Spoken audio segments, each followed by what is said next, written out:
మరి 2019కి ముందు ఈయనే స్వయంగా చేసిన మాస్టర్ ప్లాన్ను సడన్గా ఈయనే ఎందుకు మారుస్తున్నాడు?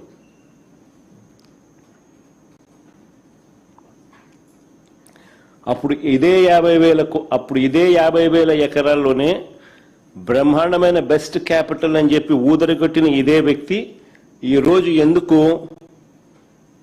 మున్సిపాలిటీగా మిగిలిపోతుందని చెప్పి ఎందుకు అంటున్నాడు?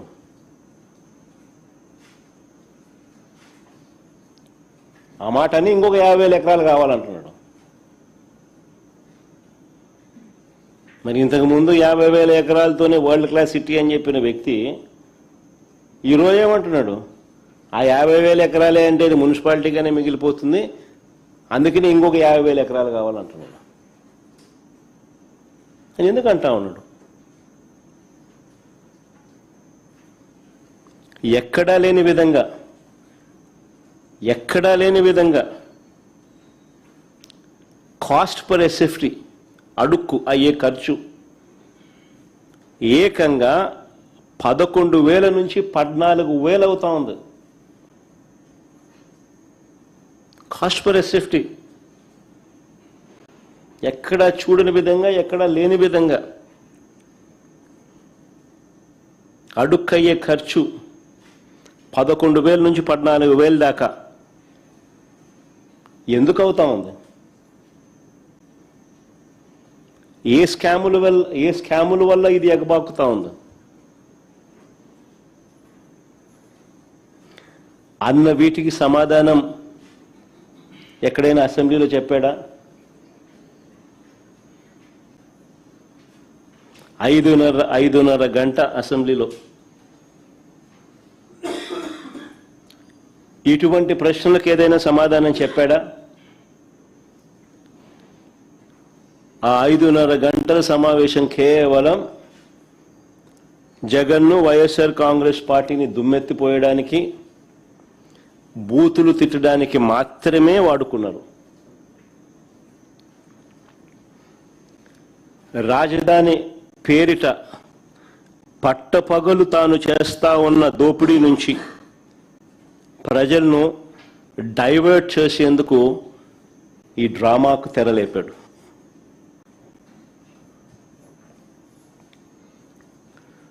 ఆశ్చర్యం ఏమిటో తెలుసా?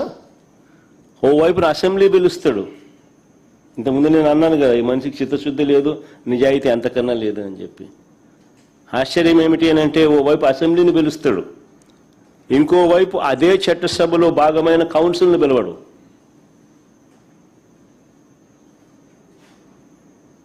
ఇంకోవైపు అదే చట్టసభలో భాగమైన కౌన్సిల్ని పిలవడు. ఎందుకు? కౌన్సిల్ని పిలిస్తే రాజధాని పేరిట చంద్రబాబు చేస్తా ఉన్న అవినీతి బాగోతాన్ని కౌన్సిల్లో సభ్యులు బయట పెడతారని.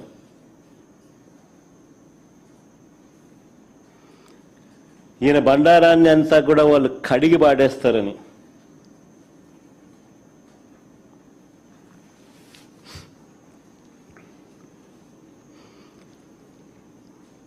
ఆశ్చర్యం కలిగించే విషయాలు ఇవన్నీ. ఈయన అంటాడు, భవిష్యత్తులో కూడా రాజధానిని ఎవరు మార్చకుండా చట్టం తెస్తున్నామని చంద్రబాబు నాయుడు చెప్తా ఉన్నాడు.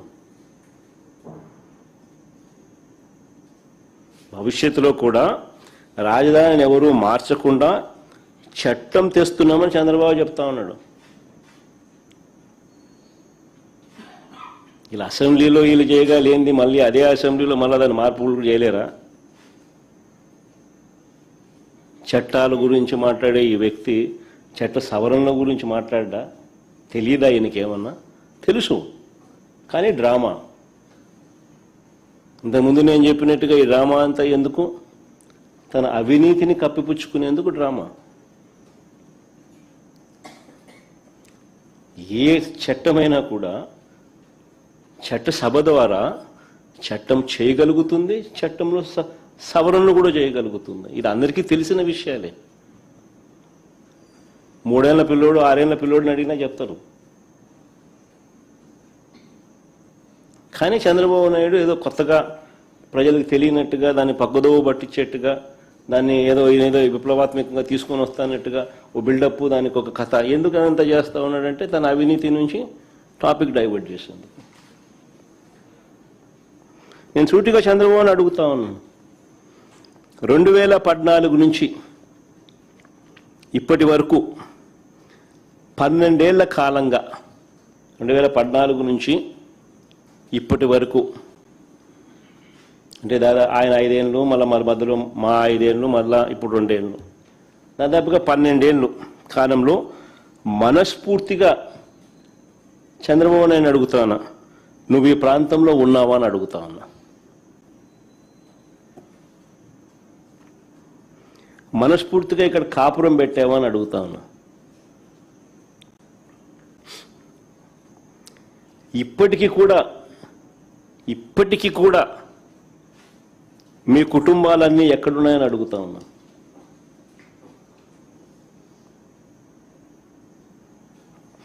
రెండు 2019 వరకు హైదరాబాదుకు షటిల్ సర్వీస్, 2019 వరకు కూడా ఒక పక్క ఆయన ముఖ్యమంత్రిగా ఉంటూ మరోవైపున హైదరాబాదుకు షటిల్ సర్వీస్. ప్రతిపక్ష నాయకుడిగా ఎన్నికల వరకు వీళ్ళ అడ్రస్ అంతా హైదరాబాదే.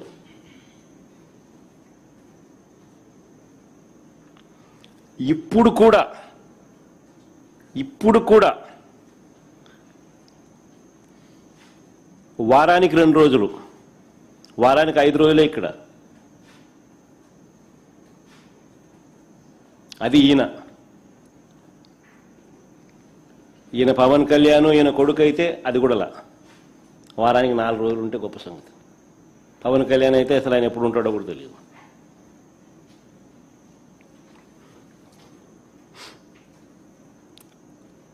ప్రత్యేకంగా ఒక్కొక్కరికి ఒక్కొక్క విమానం, షటిల్ సర్వీస్, ఇవన్నీ వాస్తవాలు నేను చెప్పేటివి. ఏదైనా కానీ దుమ్మెత్తిపోయాలా అసెంబ్లీ అన్నది, అసెంబ్లీలో దుమ్మెత్తిపోయాలి అనే ఒక ఆరాటంతో మమ్మల్ని తిడతారు తప్ప, మేము అడిగే ప్రతి ప్రశ్న వాస్తవంగా లోతైన ప్రశ్నలు, ప్రతి ఒక్కరూ ఆలోచన చేయదగ్గ ప్రశ్నలు. ఫేర్గా నిజంగా ఈ సబ్జెక్ట్ మీద మాట్లాడదాం, ఫేర్గా ఈ సబ్జెక్ట్ను ప్రస్తావిద్దాం. వైఎస్ఆర్సీపీ ఈ ప్రాంతానికే కాదు, రాష్ట్రంలో ఏ ప్రాంతానికి అప్పుడు, ఇప్పుడు, ఎప్పుడు వ్యతిరేకం కాదు అనే విషయం స్పష్టంగా మరొక్కసారి చెప్తా ఉన్నా.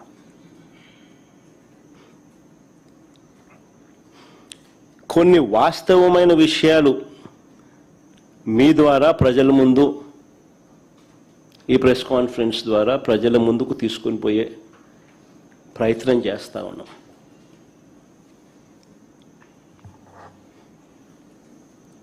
చంద్రబాబు నాయుడు గారు చెప్పిన లెక్కల ప్రకారమే